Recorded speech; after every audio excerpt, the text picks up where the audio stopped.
Marketing की कोई भी किताब हो, वेबसाइट हो या यूट्यूब का चैनल हो, पहला टॉपिक हमेशा व्हाट इज मार्केटिंग पर ही होता है। तो मैं डिजिटल मार्केटिंग का कोर्स टीच करने से पहले कैसे इस टॉपिक को मिस कर सकता हूं?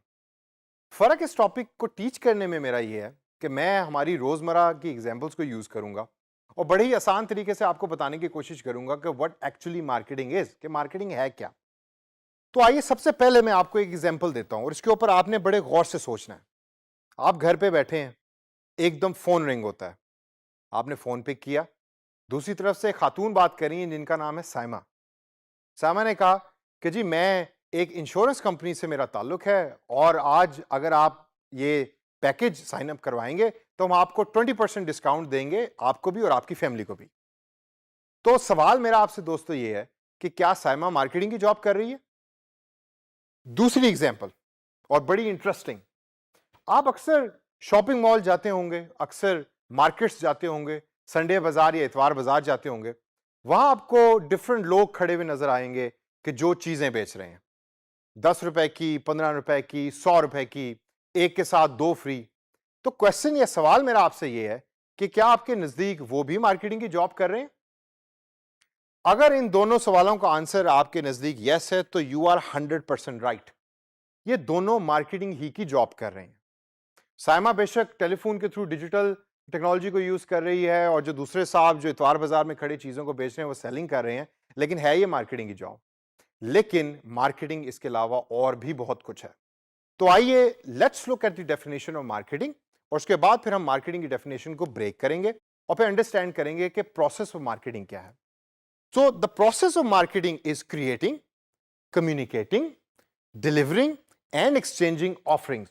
क्रिएटिंग मतलब बनाना, कम्युनिकेटिंग मतलब बताना, डिलीवरिंग मतलब उस चीज को एक जगह से दूसरी जगह तक पहुंचाना, और एक्सचेंजिंग का मतलब तो आप सारे जानते ही हैं कि एक चीज के बदले दूसरी चीज को लेना। अब ऑफरिंग्स जो है वो बड़ा इंटरेस्टिंग चीज है। अब ऑफरिंग से क्या मुराद है? ऑफरिंग से मुराद है वो सारी प्रोडक्ट्स और सर्विसेज जो कंपनी बना रही है। लेकिन वो जब बनाएगी तो इन रिटर्न वो क्या ले रही है कस्टमर से? वो कस्टमर से वैल्यू ले भी रही है और कस्टमर को वैल्यू दे भी रही है in the form of products and services. ये आपने जहन में रखना है कि आपकी कंपनी प्रोडक्ट्स बनाती है और सर्विसेज बनाती है, जिसमें ये चारों चीजें जो मैंने अभी बताई हैं वो एम्बेड होती हैं या उसमें शामिल होती हैं और इन रिटर्न वैल्यू मिल रही होती है ऑर्गेनाइजेशन को भी और कस्टमर्स को भी। तो आइए इसको ब्रेक करते हैं और देखते हैं कि सबसे पहले ये क्रिएटिंग वैल्यू का मतलब क्या है। अब आप ये मेरे पीछे देखें, ये आपको एक शेल्फ नजर आ रहा है जिसके ऊपर डिफरेंट प्रोडक्ट्स आपको पड़ी हुई नजर आ रही हैं। अब फॉर इंस्टेंस ये एक प्रोडक्ट है जो किसी कंपनी ने बनाई, जो भी प्रोडक्ट है ये। अब इसको बनाने के अंदर कंपनी का एक सर्टेन प्रोसेस इन्वॉल्व है।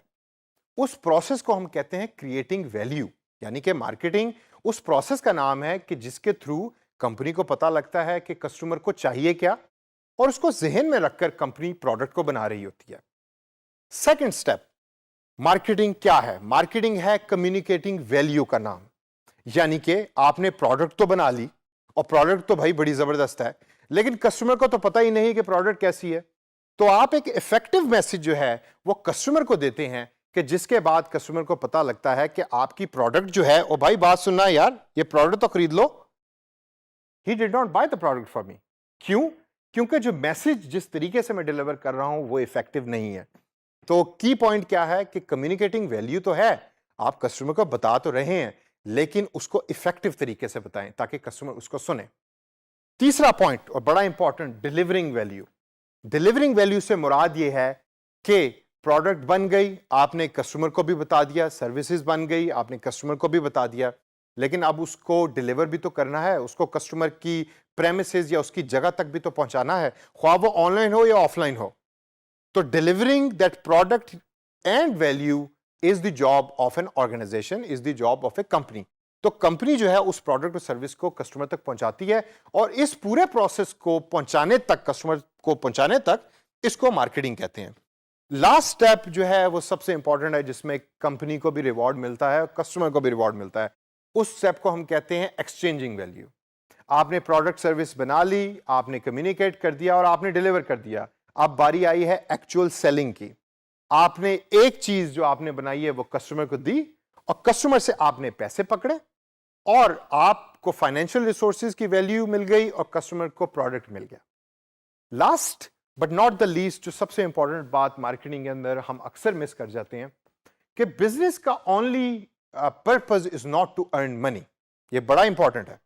आपने प्रोडक्ट बेच के पैसे तो कमा लिए, लेकिन क्या कस्टमर उस प्रोडक्ट से खुश भी है?